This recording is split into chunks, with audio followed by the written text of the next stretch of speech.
Yung ganun-ganun yung si Oka, nagloko ng babae. Di ba ngayon kinukwento ko sa'yo sa kabilang pintuan lang?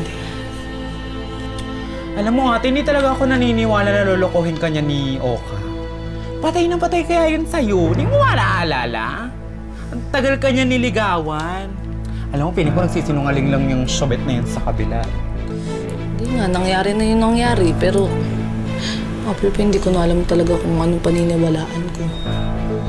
Nanay Pretty, alam ko po na hindi pwede po makasali ang mga bata sa usapan ng matatanda.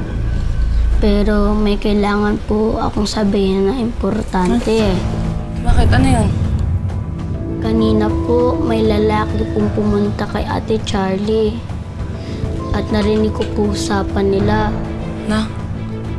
na hindi po si Tatay Oka yung tunay na tatay ng baby niya, kundi yung lalaki. Ate? Nak, totoo ba yung mga pinagsasabi mo? Ang bata bawal magsinungaling, ha? Opo, Nanay Pretty. Siguradong sigurado po ako. Ate, alam mo, hindi nagsisinungaling ang mga bata. Tama yung kutob ko na yan eh. Pinaglololo ko kayo niyan, Charlie na yan eh.